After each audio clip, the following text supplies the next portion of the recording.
గ్రంథము 9వ అధ్యాయము 9వ వచనాన్ని చదువుకొని వాక్యాన్ని ధ్యానం చేద్దాం. సియోను నివాసులారా బహుగా సంతోషించుడి, యెరూషలేము నివాసులారా ఉల్లాసముగా ఉండుడి. మీ రాజు నీతిపరుడును రక్షణ కలిగిన వాడు వీరుని గాడిద పిల్లలను ఎక్కి నీ యొద్దకు వచ్చుచున్నాడు. చాలు చిన్న ప్రార్థన చేసుకుందాం. మహాపరిశుద్ధుడ దయానిధి కృప కలిగినటువంటి మా గొప్ప దేవ, ఈ అపారమైన కృప చేత ప్రేమ చేత ఎంతవరకు మమ్మల్ని ప్రేమించి దీవించి బహుగా ఆశీర్వదిస్తున్నావు తండ్రి. స్తోత్రములు పరిశుద్ధుడ. ఈ యొక్క శ్రేష్టమైనటువంటి ఆదివారకాల సమయంలో నువ్వు మాకు అనుగ్రహించావు. ఈ ఆదివారకాల సమయంలో సరిదారుడు ఏకీభవించి నామన ఆత్మతోనూ సత్యముతోనూ స్తుతించి ఘనపరచడానికి గ్రహించినటువంటి గొప్ప ధన్యత భాగ్యమును బట్టి నీ స్తోత్రములు. ఇటువంటి ధన్యత భాగ్యము లేక అనేక ఆత్మలు నశించిపోతుండగా అటువంటి వారవలే ఉండక నీ నిత్య రాజ్యము పొందుకోవడానికి నీ బిడ్డలుగా నీ వారసులుగా ఈ దినాన నీవు మమ్మల్ని ఎత్తి పట్టుకున్నావు తండ్రి. నీ స్తోత్రములు పరిశుద్ధుడా. కూడి వచ్చిన పుత్రుడు దీవించండి, ఆశీర్వదించండి నాయన. ఇంతవరకు నీ బిడ్డలైనటువంటి వారి సన్నిధానంలో చేరి కూడి నామాన్ని స్తుతించి ఘనపరుచున్నారు. కొద్ది నిమిషంలో వాక్యము ధ్యానించుకుని వాక్యముని తండ్రి మీరు మాలో నుండి బయటపడబడుచున్నాం. వినుచున్న ప్రతి బిడ్డ దీవించండి, ఆశీర్వదించండి. ఎత్తబడుతున్నటువంటి వాక్యము వారి హృదయాల్లో ఫలించులాగా గొప్ప శ్రేష్టతను మీరే వారెల్లరికీ అనుగ్రహించమని మీ దినదాసులను నన్ను విశ్వసించడం వరకు చేసుకొని మీ సేవలో వాడుకొని మీరు మహిమను పొందుకున్నాను. మా కొరకు త్వరగా రాని తిరునాథుని యేసయ్య బంగారు పాదములు బట్టి బ్రతిమలాడి వేడుకొంచున్నాము మా పరమ తండ్రి. మరణాక దేవునికి మహిమ కలుగునుగాక. దేవుడు ఇచ్చినటువంటి శ్రేష్టమైనటువంటి సమయమున దేవుని యొక్క వాక్యాన్ని మనం ధ్యానం చేద్దాం. ఈరోజు మరి శ్రేష్టమైనటువంటి ఆదివారం. ఏమిటి ఆదివారం ఉన్నటువంటి ప్రత్యేకత? మట్ల ఆదివారం అనుకుంటాం. మట్ల ఆదివారం అంటే చక్కగా మట్టలు తీసుకొచ్చి రకరకాలైనటువంటి పువ్వుల్లో అలంకరించి దేవుని సన్నిధానంలో వెళ్తాం. లేకపోతే మంటలు పట్టుకొని గుడి చుట్టూరు ఒక 3 సార్లు తిరుగుతాం. ఇంకా కొన్ని చోట్ల అయితే ప్రతి ప్రాంతం అంతా కూడా మంటలు పట్టుకొని తిరుగుతామంట. ఈ యొక్క మట్టలాదివారం ఉన్నటువంటి శ్రేష్టమైనటువంటి మరి ఒక భాగము లేక ఉన్నతమైనటువంటి స్థితి ఏమిటి అంటే విజయోత్సాహముల దినం. అంటే దేవుడు ఈ దినము నుండి మనకు జయములను అనుగ్రహించడానికి తన్ను తాను తగ్గించుకొని దీనుడుగా మన యొద్దకు వస్తూ ఉన్నాడు. జకరియా గారు తెలియపరిచినటువంటి విధానంలో మనం చూస్తూ ఉంటే 9వ అధ్యాయము 9వ వచనంలో మరి శ్రేష్టమైనటువంటి మాటలను ఆయన మనకు తెలియపరుస్తున్నారు. సియోను నివాసులారా బహుగా సంతోషించుడి, యెరూషలేము నివాసులారా ఉల్లాసముగా ఉండుడి. సియోను నివాసులారా ఎలా ఉండాలంట? బహుగా సంతోషించుడి అని లేదు అక్కడ. ఎలా ఉంది చెప్పండి? బహుగా అంటే చాలా సంతోషం సార్. కొన్ని యోగా ఆశ్రమాలకు మనం వెళ్తే నవ్వులు గురించినటువంటి యోగా అని చెప్తారు. ఎలా నవ్వుతారు చెప్పండి ఒకసారి, చెప్పండి. తెలుసు కదా? సరే చెప్పకండి. అలాగా వచ్చి రాకపోయినా కూడా నవ్వాల్సింది. అక్కడికి వెళ్ళిన తర్వాత నవ్వడానికి ప్రయత్నం చేయాలి, అంటే కోపాన్ని తగ్గించుకోవడానికి. మరి ఇక్కడ దేవుడు చెప్తున్నటువంటి మాట బహుగా సంతోషించాలి. ఎంత సంతోషం కావాలి? నీ జీవితంలో సంతోషం లేదేమో, నీ జీవితంలో ఆనందం లేదేమో, నీ జీవితంలో సమాధానం లేదేమో, కానీ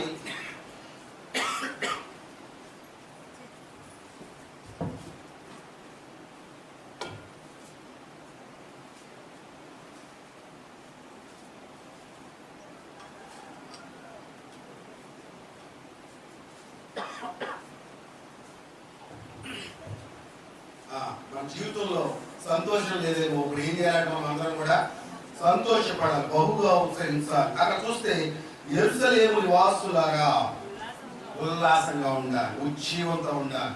ఎందుకు ఉండాలి? దేవుడు ఎందుకు సంతోషపడమంటున్నాడు? దేవుడు ఎందుకు ఉజ్జీవంగానూ ఉల్లాసంగా ఉండమంటున్నాడు?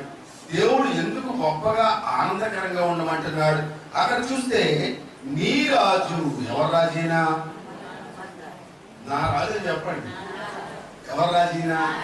నా రాజు నీతి పరుడును రక్షణ కలిగినటువంటి వాడై దీనుడై గాడిదను గాడిద పిల్లను ఎక్కి నీ యొద్దకు వస్తున్నాడు. ఎవరి యొద్దకు వస్తున్నాడు? నా రాజు రక్షణ కలిగినటువంటి వాడై దీనుడై తగ్గింపు స్వభావం కలిగి గాడిదను గాడిద పిల్లను ఎక్కి మన యొద్దకు వస్తున్నాడు. ఎందుకు వస్తున్నాడు ఈయన? అసలు ఈయనకి గాడిద ఎక్కడ దొరికింది?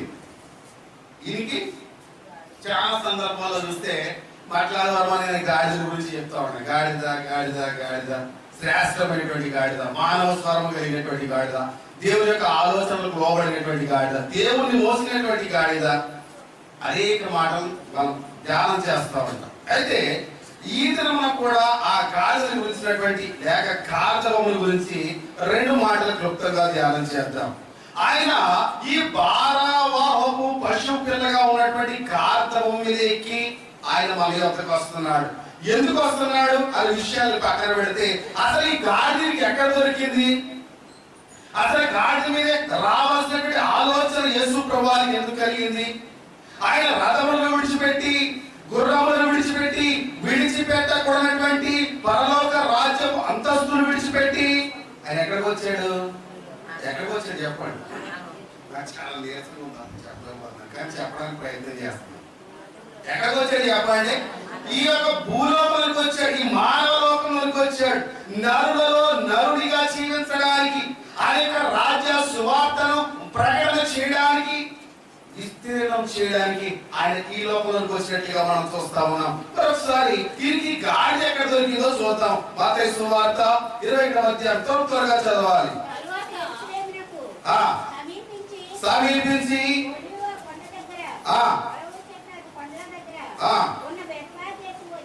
వచ్చినప్పుడు యేసు తన శిష్యులలో ఇద్దరు చూసి మీ ఎదుటనున్న గ్రామములకు వెళ్ళుడి, వెళ్ళగానే మీకు కట్టబడి ఉన్నటువంటి ఒక గాడిద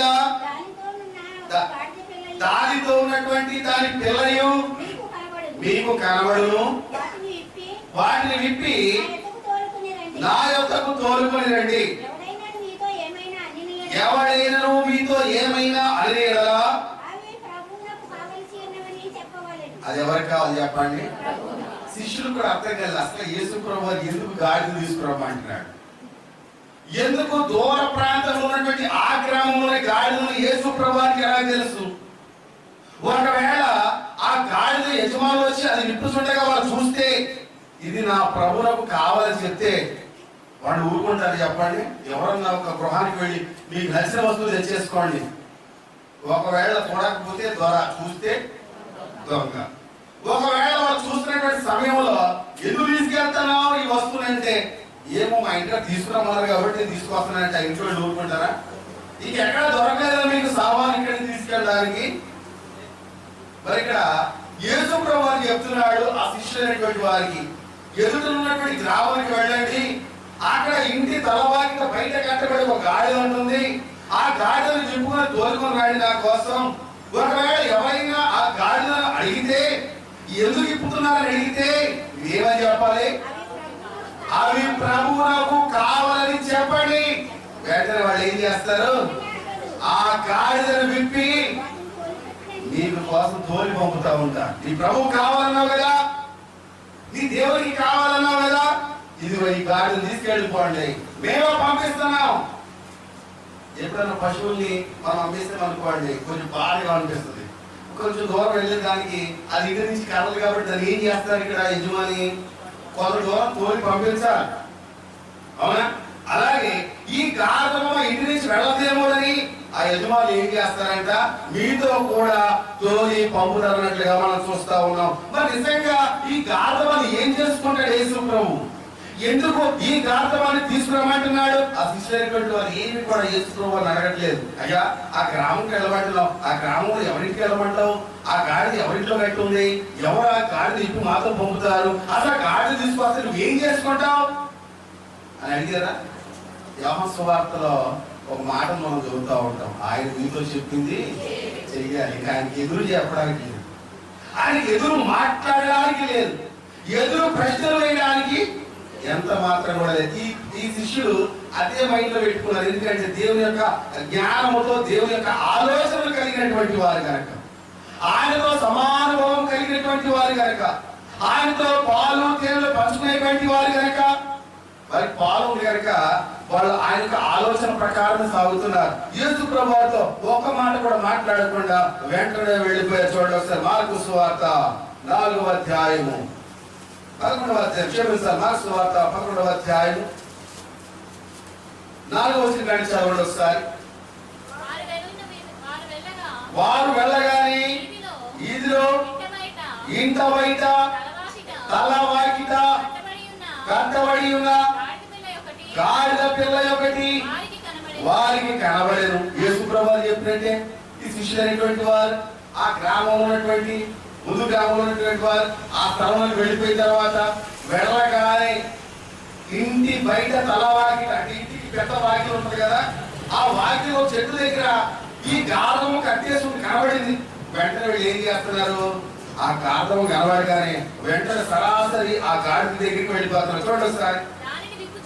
ఆ గాడిదను విప్పుచుండగా అక్కడ నిలిచి ఉన్నటువంటి వారిలో కొందరు మీరు ఏం చేస్తున్నారు, ఆ గాడిదను ఎందుకు విప్పుచున్నారు ఇలా అన్నారు కదా. ఏదైనా వస్తువు పెట్టేది మనం ఊరుకుంటామా? మరి ఆ సువార్తల 4 సువార్తల పాటల్లో చూస్తే కొన్ని చోట్ల చూస్తున్నటువంటి వారు ఆ గాడిద విప్పుచుండగా చూసినటువంటి వారు, లేక ఆ గాడిద యొక్క యజమానులు అని ఉంటుంది అక్కడ బైబిల్ గ్రంథంలో. ఇక్కడ ఆ గాడిని శిష్యులైనటువంటి వారు చెబుతా ఉంటే అక్కడ ఉన్నటువంటి యజమానులు అక్కడ చూస్తున్నటువంటి వారు, మీరు ఎవరయ్యా, ఎక్కడి నుంచి వచ్చారు, నా గాడిని ఎందుకు విప్పుతున్నారు, ఎందుకు కట్టలు విప్పుతున్నారు అని అంటే ఆ శిష్యులైనటువంటి వారు చెప్తున్నటువంటి మాటలు చూద్దాం ఒకసారి. అందుకు శిష్యులు యేసు ఆజ్ఞాపించినట్లు వారితో చెప్పగా వారు పోలీసు, ఏమండి ఇది మాకు ఈ వస్తువు కావాలి, ఈ వస్తువును బట్టి వెళ్తామంటే అది ఎందుకు, ఏంటి, ఏమి అడగకుండా ఎవరు తీసుకెళ్ళమని చెప్తారా? మరైతే మరి ఇక్కడ యజమానుడు ఎందుకు తోలి పంపుతున్నట్లు? వెళ్ళగానే ఆ గ్రామంలో ఇంటి బయట తలవాకిట కట్టబడినటువంటి గాడిద వీరికి ఎలా కనబడింది? యేసు ప్రభువు ఎడమనగానే ఈ ఇద్దరు శిష్యులు మరుమాట మాట్లాడకుండా ఎందుకు వచ్చారు? ఎందుకు వచ్చారు? బైబిల్ గ్రంథంలో వస్తే లేఖనములు నెరవేరబడినట్లుగా. ఏంటి చెప్పండి? లేఖనములు నెరవేరవలసి ఉన్నది కనుక నేను తండ్రి చేతికి ఆత్మను అప్పగించుకుంటున్నాను యేసు ప్రభువు చెప్పినట్లుగా మనం చూస్తూ ఉంటాం. మరి ఇక్కడ కూడా మరి అక్కడ చూస్తే ఆ ప్రవక్తలైనటువంటి వారు తెలియపరిచినటువంటి మాటలు మనం చూస్తూ ఉంటే ఆ గాడిద కనబడింది. ఆ గాడిద గురించి ఆ ప్రజలైనటువంటి వారు అడుగుతుంటే వాళ్ళు అంటున్నారంట, ఇది మా ప్రభువునకు. ఎవరు కావాలంట? మరోసారి చెప్పండి ఆ మాటని.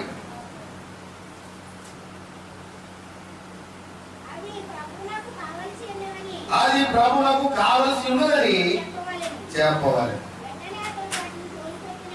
ఎవరు కావాలని చెప్పన్నాడు?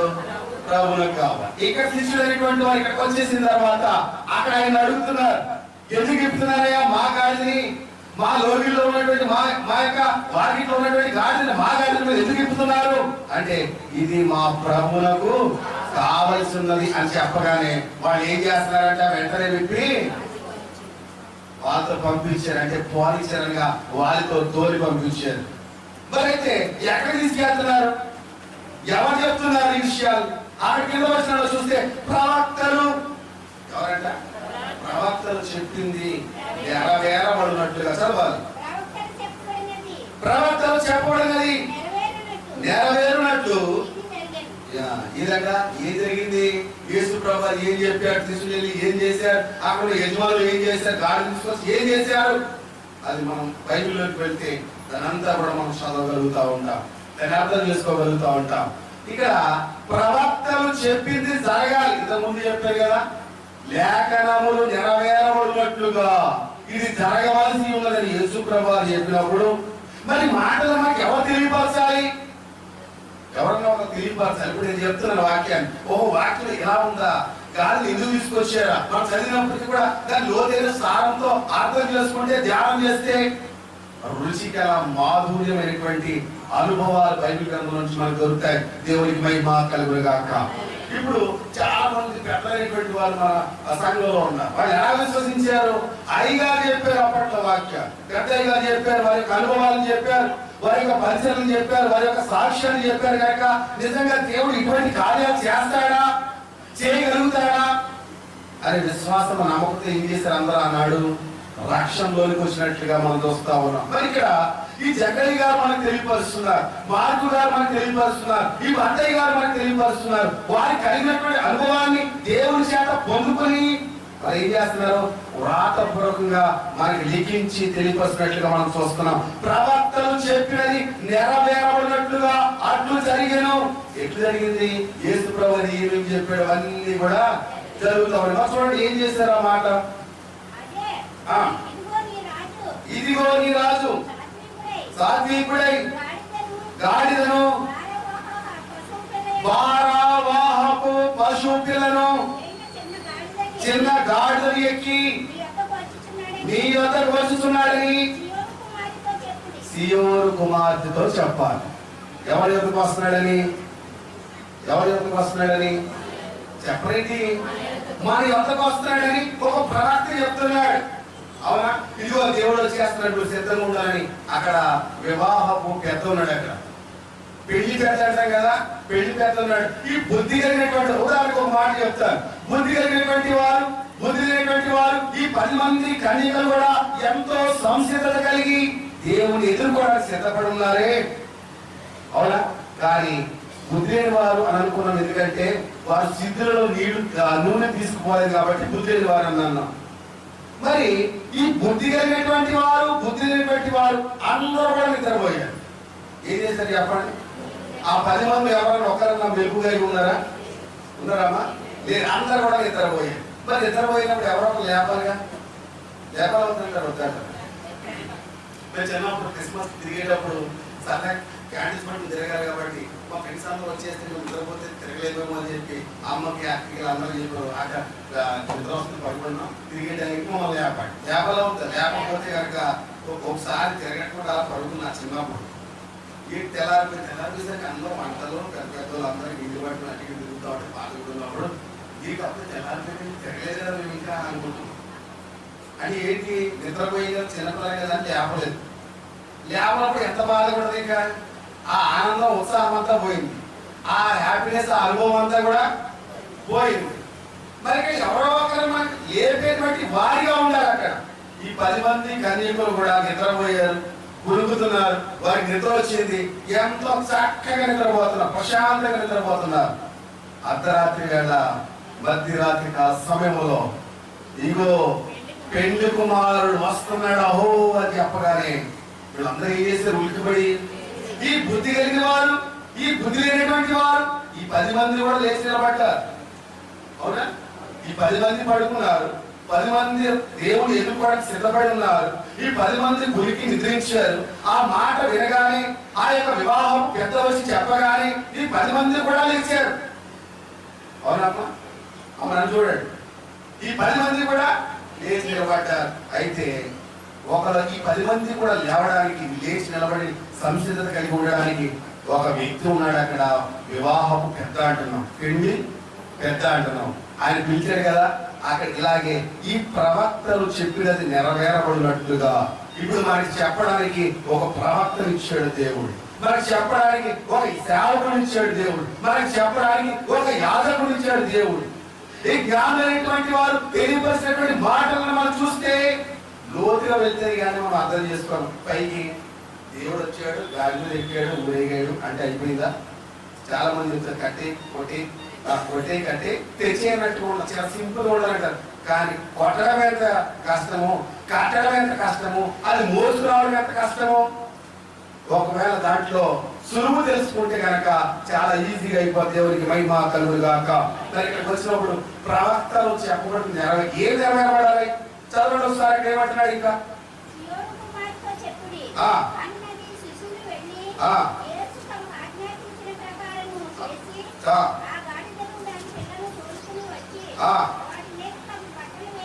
వాటి మీద తమ బట్టలు వేయగా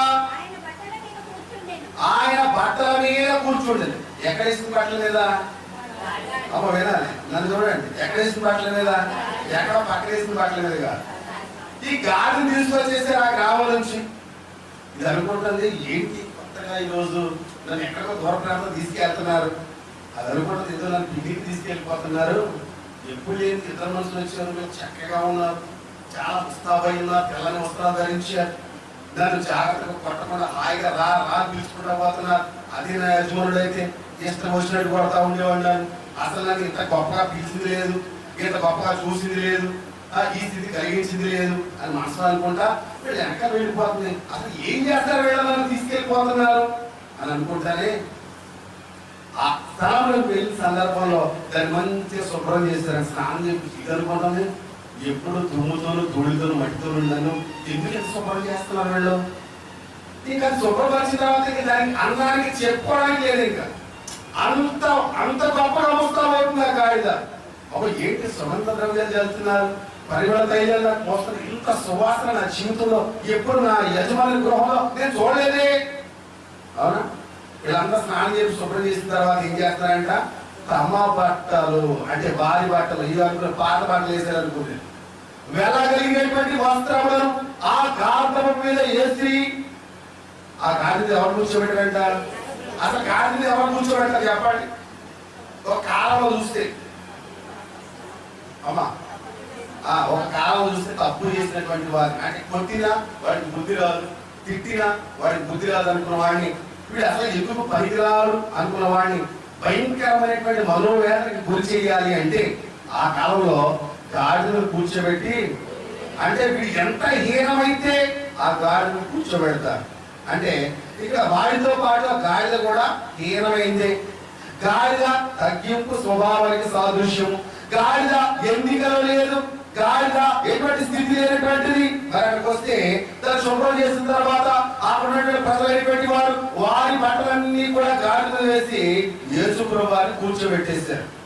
మరి కూర్చోబెట్టి ఎటు తీసుకెళ్తున్నారు? ఇది అనుకుంటుంది, ఎప్పుడు నేను బట్టల్ని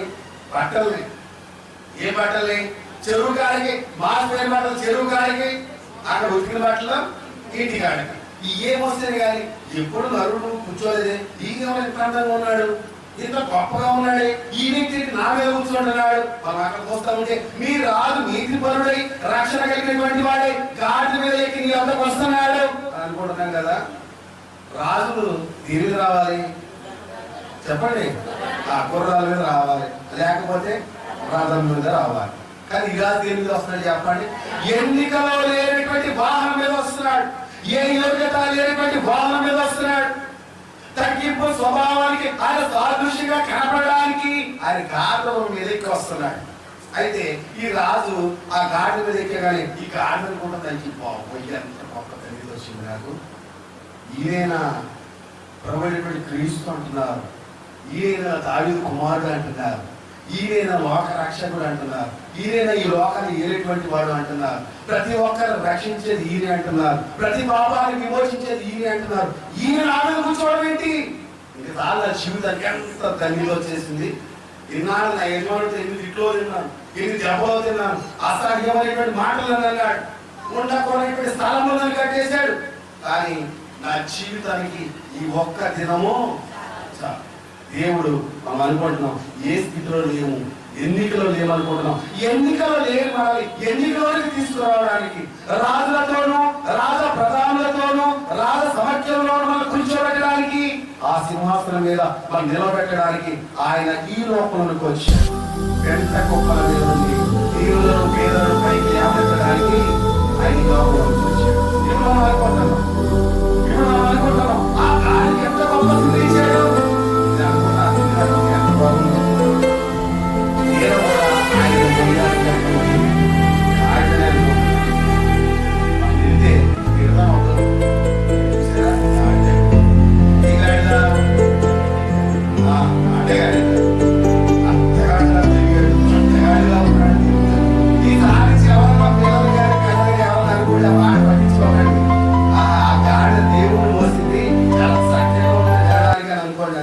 అంతేగాని అది ప్రొనౌన్స్ చెప్పి ఆ మాట అనుకుంటున్నారా? మీరు అంతే అన్నారు కానీ మీరు వాకింగ్ చెప్పేదాకే బయటికి వెళ్ళాక ఎవరైనా మమ్మల్ని గాడిదంటే ఇక వాళ్ళు తెలిసిపోతుంది మా సంగతి ఏంటో చెప్పాల్సిన అవసరం లేదు. అవునమ్మా, చెప్పాల్సినటువంటి అవసరం లేదు. దేవుడు పెట్టారా, దేవుడు తగ్గింపు స్వభావానికి ఆ గార్ధవంలో ఎంచుకున్నట్లుగా మనం చూస్తా ఉన్నాం. అయితే ఈ రాజు గార్ధవం మీద వస్తున్నాడు. రాజు అనేటువంటి వారు రథముల మీద గుర్రముల మీద వస్తారు. కానీ ఏంటి నన్ను ఎన్నుకున్నాడు? ఈ గాడిద ఆలోచన చేసుకోవటం లేదు, ఇమాజిన్ చేసుకోవటం అసలు ఎందుకు ఈ వచ్చాడు. అవునా, ఆయన చూస్తే ఆ కీర్తన గ్రంథంలో చూస్తే కొందరు రథములను బట్టి మరి కొందరు గుర్రములను బట్టి అతిశయపడతారు. కానీ మనమైతే మన యొక్క దేవుని యొక్క నామమును బట్టి అతిశయపడాలి. ఎవరి నామాన్ని? దేవుడి నామం. దేవుడే తగ్గించుకుని వచ్చేసాడు. దేవుడే విడిచిపెట్టకూడనటువంటి గొప్ప పరలోకపు అంతస్తు ఆ భాగ్యమును విడిచిపెట్టి ఈ లోకంలోకి వచ్చేసాడు. మనకెందుకు అహంకారం? మన స్థితి ఎందుకు గొప్ప చేసుకోవాలి? అలోక స్వార్థం చూస్తే తనను తాను తగ్గించుకుని వాడు హెచ్చించబడతాడు. ఎవరైతే హెచ్చించబడ్డాడో వాడు మనం తగ్గి ఉండాలి. అవునా, ఈ గార్ధవాన్ని మనం చూస్తే తగ్గింపులకు సాదృశ్యంగా మనం చూస్తాం. దేవునికి మహిమ కలుగుగాక. కొందరైతే రథమును బట్టి అతిశయపడతారు, కొందరైతే గుర్రమును బట్టి అతిశయపడతారు. మనమైతే మన దేవుడు అయినటువంటి యెహోవా నామమును బట్టి మాత్రమే మనం అతిశయపడాలి. ఎందుకు గుర్రాన్ని చూసి అతిశయపడతాడు దేవుడు? ఎందుకు రథములను బట్టి మనం అతిశయపడకూడదు అంటున్నాడు దేవుడు. ఆ కీర్తన గ్రంథంలో, కీర్తన గ్రంథము 20వ కీర్తన క్షమించాలి 37వ కీర్తన 9వ వచనం తొందరగా చదవాలి. బుద్ధి జ్ఞానములు లేని చాలు. ఈ గుర్రానికి ఏం లేదు? బుద్ధి లేదు, రెండు లేదు. బుద్ధి లేదు, జ్ఞానం లేదు. కానీ అటువంటి దాన్ని చూసి మనం అతిశయపడడానికి వీల్లేదు.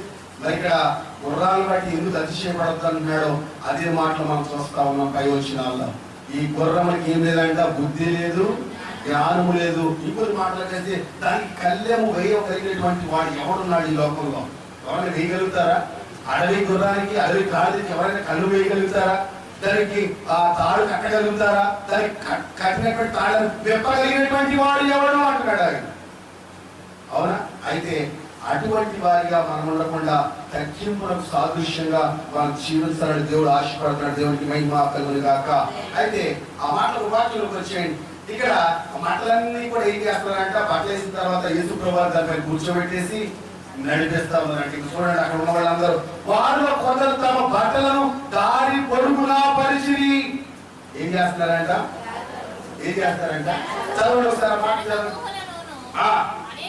అనేకులు తమ బట్టలు దారి పొడుగునా పరిచిరి, కొందరు చెట్లు కొమ్మలను నరికి దారి పొడుగునా పరిచిరి. ఇక్కడ ఇంకో మాట చెప్తాడు. ఇప్పుడు దాకా ఇంత ముస్తాబైనటువంటి ఈ గాడిని ఏం చేసేది తెలుసా? మళ్ళా యేసు ప్రభువుని ఎక్కించిన తర్వాత బట్టలు పరిచారు కదా. ఏంటి రోజు ఏదో అయిపోయేలాగుంది నాకు, ఏంటి ఇంత గొప్ప స్థితి ఏంటి, ఎప్పుడు లేనటువంటి అనుభూతి నాకు ఈరోజు ఎందుకు కలుగుతుంది? ఎప్పుడు లేనటువంటి స్థితి ఈ దినాన నాకు ఎవరు కలగజేస్తున్నారు? మన పాశ్చాత్య దేశాల్లో మనం చూస్తా ఉంటే ఒక కార్పెట్ వేస్తారు, రెడ్ కార్పెట్ వేస్తారు, దాని మీద ఉన్నతమైనటువంటి వ్యక్తి మాత్రం నడుస్తాడు. ఇంకా దానికంటే తగ్గినాడు ఆ పక్కన అటు ఇటు నడవాలి, కానీ రెడ్ కార్పెట్ మీద నడవడానికి వీల్లేదు. అయితే ఇప్పుడు ఈ గాడి తిరిగి నడుస్తుంది, ఆ రెడ్ కార్పెట్ నడుస్తుంది అంటే ఎంత ఉన్నతమైందో మనం ఆలోచన చెయ్యాలి. ఇది నడుస్తున్నాడు, ఇంకా రాజే టీవీలో నడుస్తుంది, నేను లేను, నా అంతటోడు లేడు, యేసు ప్రభువు నా మీద కూర్చున్నాడు, గంభీరంగా నడుస్తుందంట. రాజ టీవీగా ఆ యొక్క గాడిద నడుచుకుంటూ వెళ్తా ఉంటే అక్కడున్నటువంటి వారు ఆ పొలంలో ఉన్నటువంటి చెత్త కొమ్మలను నరికి దారి పొడుగున పరుస్తున్నారంట. ఎంత భాగ్యం వచ్చేసింది దేవుడు నాకు ఇచ్చాడు, ఎంత భాగ్యాన్ని ఇచ్చాడు దేవుడు నాకు, ఎంత గొప్ప స్థితిని కలిగజేశాడు దేవుడు నాకు. అవునమ్మా, ఎక్కడ ఉండాల్సింది కాదు చెప్పండి. ఎక్కడో ఇంటికాడ తలవాకి బయట కట్టి ఆ ఎండకి అక్కడే నిండి, వానికి అక్కడే తడిసి, చలికి అక్కడే వరికి అక్కడ బ్రతకాల్సినటువంటి ఆ గాడిని దేవుడు ఎక్కడ తీసుకొచ్చాడు చెప్పండి? రెడ్ కార్పెట్ నడిపిస్తున్నాడు. దేవుడికి మహిమ కలుగుగాక. అది అనుకుంటుంది కదా జీవితానికి ఇంతకు మించి ఏమవుతుంది? చాలు. ఇంకా ఎప్పుడు లేనటువంటి సువాసన, ఎప్పుడు లేనటువంటి శుభ్రత, ఎప్పుడు లేనటువంటి రాజ టీవీ, గౌరవం వస్తుంది. కాళ్ళు పక్క జరిగిన ప్రజలందరూ అంటుంటే నన్ను చూసి అందరూ భయపడుతున్నారు, నన్ను చూసి భయపడుతున్నారంటే నా మీద కూర్చున్నప్పుడు ఎంత గొప్పడై ఉంటే వీళ్ళందరూ అంతా ఆహ్వానిస్తున్నారు అని ఆ గాడి జ్ఞానోచితమైనటువంటి ఆలోచన చేసినట్లుగా మనం చూస్తున్నాం. ఆ గాడి వెళ్తా ఉంటే అక్కడ ఉన్నటువంటి వారు అనేకులుగా అక్కడ మాటలను లేక అక్కడ ఉన్నటువంటి వారు దేవుని స్తుతిస్తూ కేకలు వేస్తున్నారు. ఏమని కేకలు వేస్తున్నారంటే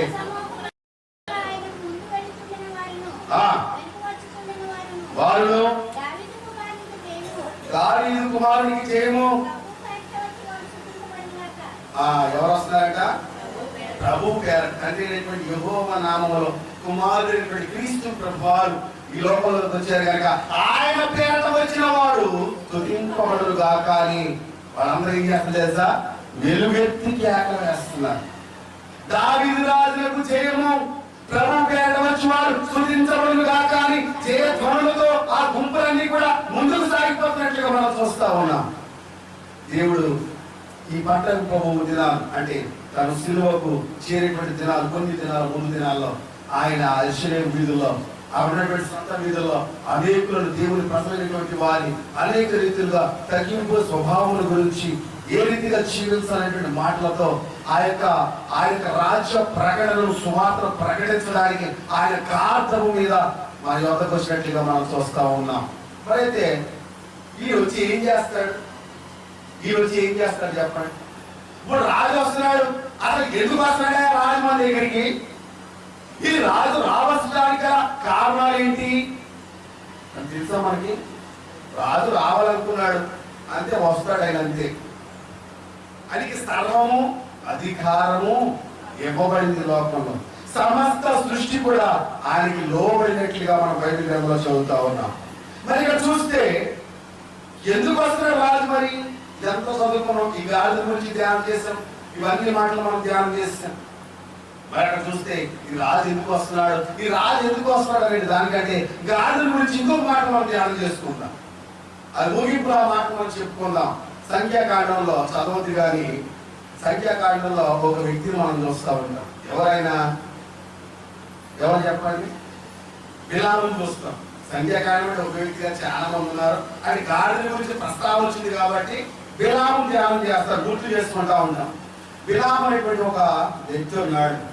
ఆయన దేవుని ప్రజలైనటువంటి వారిని శపించడానికి, అవునా, ఈ లోకానుసారమైనటువంటి ధనాన్ని సంపాదించడానికి, ఇశ్రాయేలు ప్రజలైనటువంటి వారిని ఏర్పాటు జనాంగమైనటువంటి వారిని శపితులుగా చేయడానికి ఆయన వేకుజాములు చేశాడంట. లేచి గాడికి గంట కట్టి, అమ్మా గంట కట్టి నేను తీసుకెళ్ళిపోతానంట. గాడి ఎటు వెళ్ళకూడదు, దాన్ని కూర్చుని వెళ్ళిపోతా ఉన్నాడంట. వెళ్ళిపోతా ఉంటే కొంత దూరం వెళ్ళిన తర్వాత దేవుడి యొక్క దూడ వచ్చి ఆ మార్గానికి అడ్డుగా నిలబడితే ఈ గాడి ఏం చేస్తుంది? గాడి ఎవరికి భయపడాలి చెప్పండి అమ్మా? యజమానికే భయపడాలా? యజమానికే కదా. ఆ ముందర నిలబడింది ఎవరో ఈ గాడికి తెలియదు కనుక యజమానికి భయపడి, యజమానికి ఏమైనా ఆపద ఉందేమో, అక్కడ నిలబడ్డ దూర చేతిలో కత్తుంది కనుక యజమాని ఏమైనా చేస్తాడేమో అని అది పొలాల్లో దిగడం ప్రారంభించి, ఈ పొలాల్లోకి వెళ్ళిపోతుంటే ఈ యజమానుడు ఏమనుకుంటున్నాడు? ఇదేంటి ఇంత చక్కగా దారించు, ఇదేంటి ఆ పొదలోనికి ఆ పొలంలోనికి ఆ పొలంలోకి వెళ్ళిపోతుంది, అది మార్గమే లేదే అని కర్ర తీసుకుని పడుతున్నాడు. మళ్ళీ రెండోసారి కూడా వెళ్తా ఉంటే దేవుని యొక్క తోటలో ద్రాక్ష తీగలను అడ్డు గోడలుగా పేర్చేస్తే మళ్ళా ఆ గోడ తగులుతాయేమో వెనక తిరిగి వెళ్ళిపోతుంటే నువ్వు వెనక తిరిగి వెళ్తావేంటి? ముందుకు వెళ్ళాలని మళ్ళీ కొడుతున్నాడు. కోపం వచ్చేస్తుంది. ఇంకా ఈ నడుస్తూ ఉంటే ఆయన కాలు ఆ గోడ తిరిగి నలిగిపోవడం, ఆ కోపం ఇంకా ఎక్కువైపోయి నా కాళ్ళు దూకుతావా అని చెప్పి విపరీతంగా కొట్టడం. మళ్ళా ముందుకు వెళ్ళేసరికి దేవుడు ఏం చేశాడు? ఆ దేవతల కార్యక్రమించి మార్గాన్ని ఇరుకు చేసేసాడు. ఆయనకి ఇలా ఇరుక్కుపోయారు. ముందుకు వెళ్ళడానికి లేదు, వెనక్కి వెళ్ళలేదు. ఎందుకంటే తన కోసం ఆశపడి ముందుకు వెళ్ళిపోతున్నాడు బిలాము. ఆకి వెళ్ళిన తర్వాత మళ్ళా కొడుతున్నాడు, వెళ్ళు. ఎక్కడ వెళ్తున్నా దారే లేదు. బిలాము కనబడుతుంది. బిలాము ఏం కనబడుతుంది? దారి కనబడుతుంది. కానీ దేవుడు ఆ గార్ధబము యొక్క నేత్రములు తెరిచాడు. దేవునికి మహిమ కలుగును గాక. గార్ధబముకి కనబడలేదు అక్కడ దారి. అవునా? ఎవరంటున్నారు అక్కడ? దేవతలు అంటుంటే ఆయన ఏం చేస్తున్నాడు తెలుసా? మళ్ళీ కొడుతున్నాడు. మళ్ళీ కొడితే ఈసారి దేవుడు ఏం చేశాడు? ఆ కాటవంకి వాక్కును అనుగ్రహించాడు. దేవునికి మహిమ కలుగును గాక. బైబిల్ గ్రంథంలో మానవ స్వరముతో మాట్లాడింది గాడిద మాత్రమే. ఎవరు మాట్లాడారు చెప్పండి? గాడిద మాట్లాడుతుంది. ఏమని మాట్లాడుతుంది? ఒకసారి చదువుతాం ఆ మాటలు కూడా. సంఖ్య వాక్కునిచ్చారు కనుక అది నీవు నన్ను ముమ్మారు కొట్టితివి. ఎన్నిసార్లు కొట్టాడు? 3 సార్లు దేవతలు అడ్డుపడ్డారు కదా, 3 సార్లు కొట్టాడు. 3 సార్లు కొట్టిన విషయం ఆ బిలాము కూడా తెలియకపోవచ్చు బహుశా. అంటే ఎప్పుడు పడతానే ఉంటాడు కదా. అక్కడ చెప్తుంది గాడిద, నేను ఏం చేశానయ్యా యజమాని, నన్ను 3 సార్లు ఎందుకు కొట్టావు? నేను ఉన్నది మొదలుకొని నిన్ను తీసుకొని పోవచ్చు వస్తున్నటువంటి నీ గాడిద కాదా నేను? ఎవరు గాడి చెప్పండి?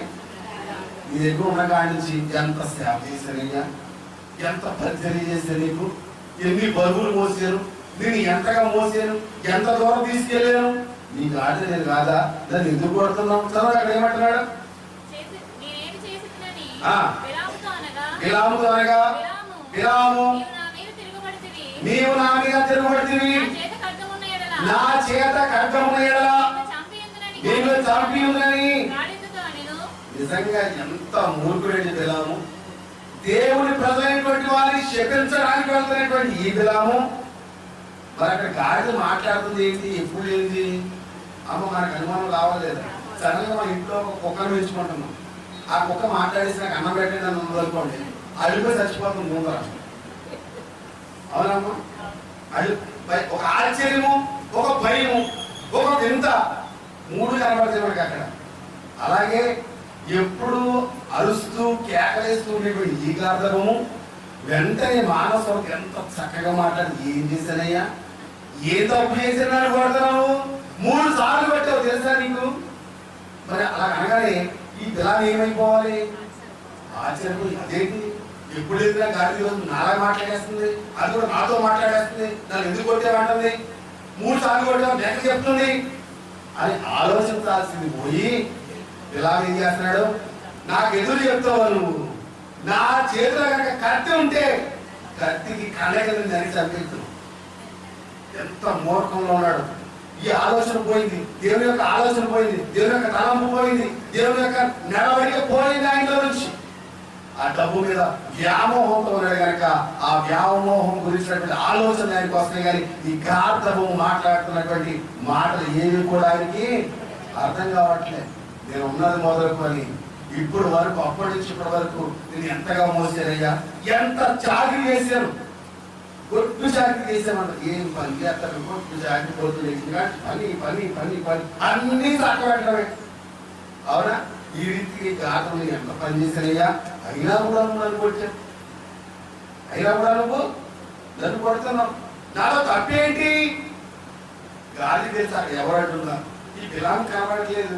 ఎందుకంటే ఈ దేవుడిని ఇచ్చినటువంటి న్యాయక్రమం ఏమైపోయిందంటే బిలాముకి మూయబడిపోయింది కనుక ఆ దూత కనబడట్లేదు, అక్కడ గాలి కనబడట్లేదు, ఆ ద్రాక్ష గోడలు కనబడట్లేదు కనుక ఇంకా ఈ యొక్క గాడిద మాట్లాడుతున్నటువంటి మాటలు కూడా తెలుసుకోలేనటువంటి అంధత్వంతో మొత్తబడినట్లుగా మనం చూస్తా ఉన్నాం.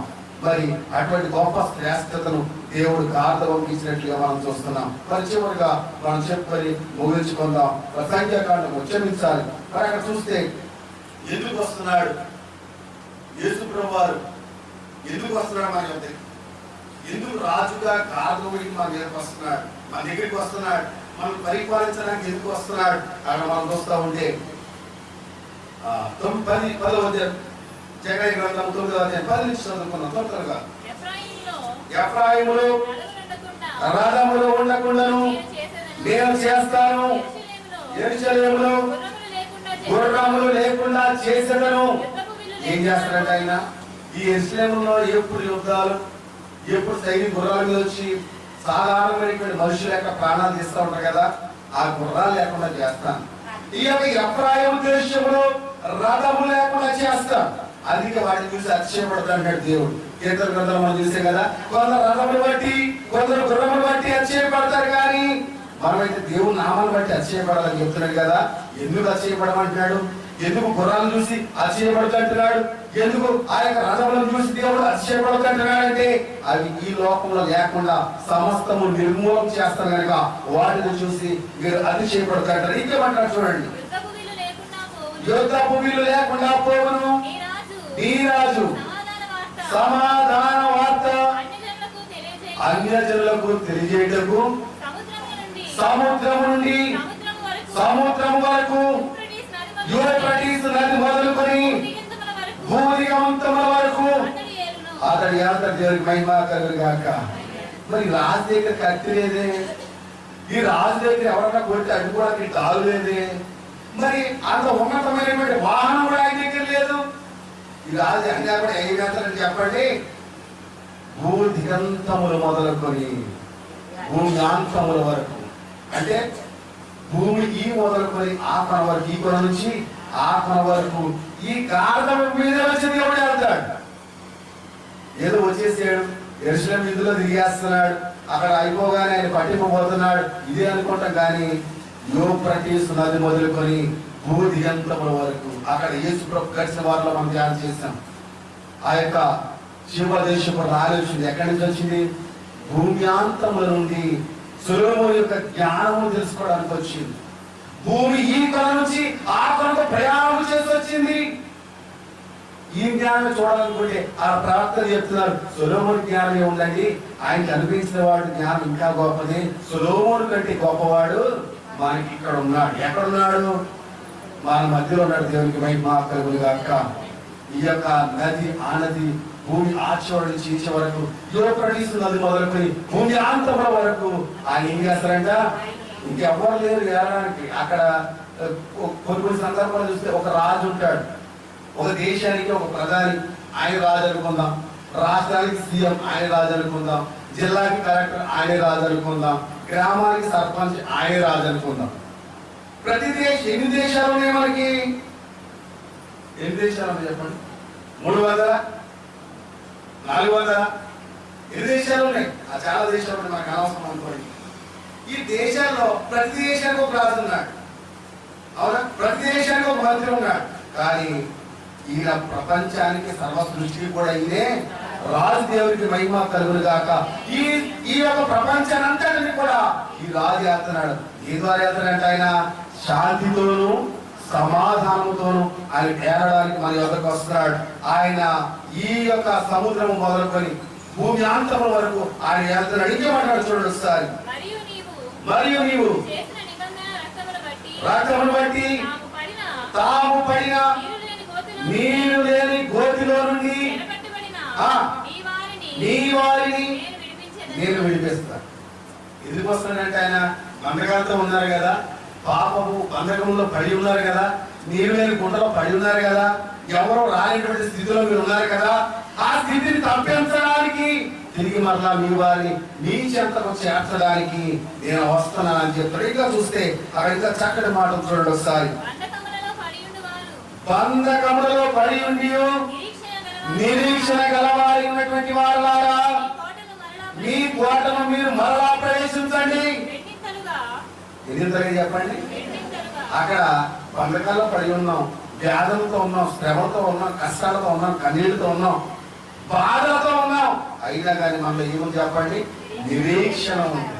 దేవుడు వస్తాడు, మన యొక్క సంకటములను సంకీర్ణను విడిపిస్తాడు. ఆయన సకల బంధకములను విడిపివేస్తాడు కనుక ఆ నిరీక్షణతో మనం ఉన్నాం. నిరీక్షణ కలిగేటువంటి వాళ్ళారా మీకు రెండింతలా ఆశీర్వాదం మేలు కలుగుతుంది. రెండింతలు చెప్పండి, వద్దామా? రెండింతలు మేలొద్దా?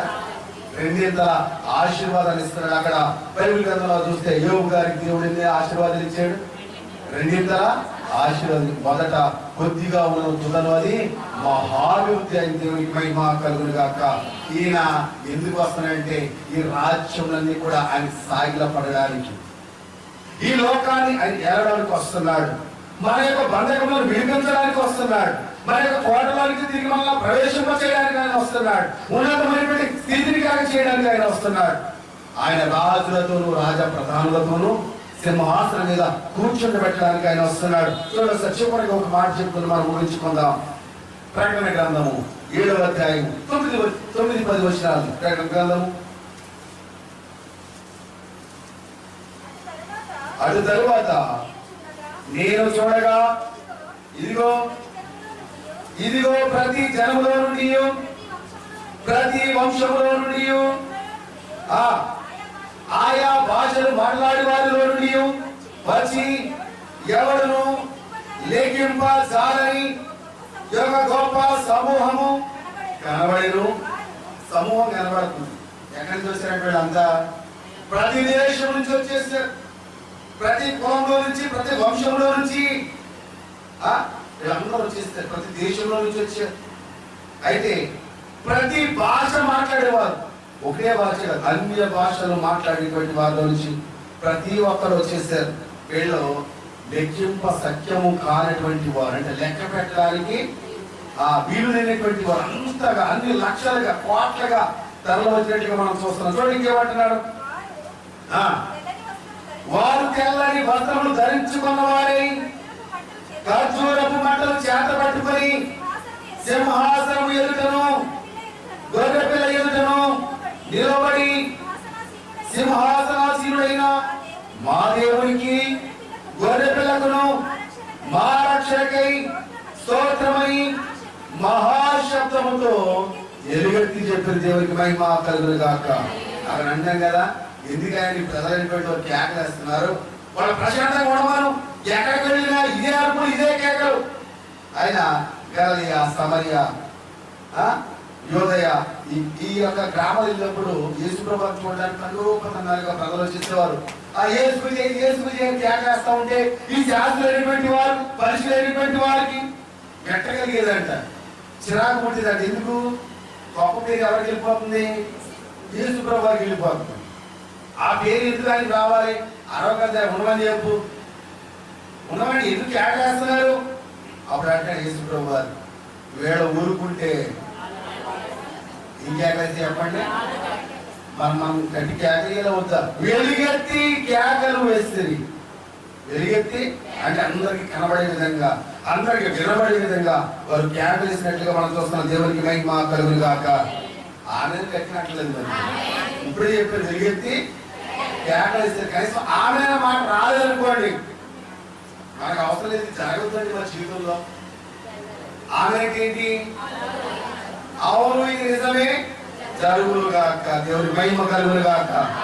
యేసు మహారాజుకి, యేసు మహారాజుకి. ఆయన వస్తున్నాడు కదా, ఖర్జూర మంటలు పట్టుకున్నారు, తెల్లని వస్త్రములు ధరించుకున్నారు. అలా రాత్రి చెప్పాను, మీకు గుర్తుందా?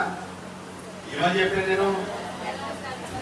తెల్లని వస్త్రములు ధరించుకుని ప్రత్యేకించబడేటువంటి దినం, ప్రత్యేకంగా ఏర్పరచబడేటువంటి దినం ఈరోజు. ఆయన జీవోత్సాహములను మనకు అనుగ్రహించడానికి జీవోత్సాహములు మన యొక్కకు వస్తున్నటువంటి దినం. అవునా? పరిపూర్ణమైనటువంటి తలంపుల చేత, పరిపూర్ణమైనటువంటి మనస్సు చేత ఆయన్ని మనం అందరం కూడా ఏం చేయాలి? ఎదుర్కోవాలి. రాజు వస్తున్నాడు. ఇప్పుడు ఎప్పుడన్నా మన మినిస్టర్ భోజన గారు వచ్చారనుకోండి, ఊళ్ళో ఉన్న పెద్దలందరూ ముందే గౌరవం దగ్గర నిలబడతారు. అవునా? ఒక ఉన్నతమైనటువంటి స్థితి కలిగినటువంటి వాడు ఒక వ్యక్తి వస్తే అది గౌరవ ప్రథములకు సూచిక. దేవునికి మహిమ కలుగును గాక. మరి అలాగా ఈ సృష్టికి వాడు వస్తే, ఈ సృష్టికి రారాజుకున్నటువంటి వాడు వస్తే మనం ఏం చేయాలి? తెల్లని వస్త్రములు ధరించుకొని ఖర్జూర మంటలు చేత పట్టుకుని, మరి ఇక్కడ మంత్రి గారికి అని మనం ఎలాగైతే అంటున్నామో, ప్రభు పేరట వచ్చేవాడు స్తుతింపబడును గాక అని ఎలుగెత్తి కేకలు వేయాలి, గొప్ప శబ్దంతో కేకలు వేయాలి. కేకలు వేయాలంటారో కదా, ఎవరికి పడాలి? ఇప్పుడు ఈ కేకలు చేయి, భోజన గారు చేయని అన్నాం అనుకోండి, ఆయన వింటాడు, ఆయన వినేటట్టు ఇంకా వస్తారు చాలా మంది. ఎందుకంటే ఆయన దృష్టిలో పడ్డారు. మన పిల్లలు, నా ప్రజలు బాగానే ఉన్నారే, ఎవరెవరు గట్టిగా గుర్తుపెట్టేసుకుంటాడు ఆయన. ఇక్కడ నువ్వు కేకలు వేస్తే వీడు మానవాడు, ఆడు మానవాడు అని చూసుకోవడం దేవుడు. అందరూ ఆయన వారి, ఆయన మేపెడి గొర్రెలు. మనం ఆయన వారము, ఆయన మేపెడి గొర్రెలము కనుక ఇక ఒకరికి తలాంతి ఇస్తాడేమో, కానీ దేవుడు అందరికీ తలాంతులు ఇస్తాడు. అటు రీతిగా మనం ముందుకు సాగిపోదాం. ఆయన విజయోత్సవంతో మన యొద్దకు వస్తున్నాడు, గాధముడికి వస్తున్నాడు. ఈ లోకనాథులతో యుద్ధము చేయడానికి కాదు, కానీ ఆయన శాంతి ద్వారా సమాధానం కలగజేయడానికి ఆయన ఈ లోకంలోకి వస్తున్నాడు. ఆయన ఎదుర్కొనే వారికి మనమందరం సిద్ధ మనసు కలిగి ఉండాలి. అటువంటి ధన్యత దేవాలయంలో పిల్లల్ని అనుగ్రహించి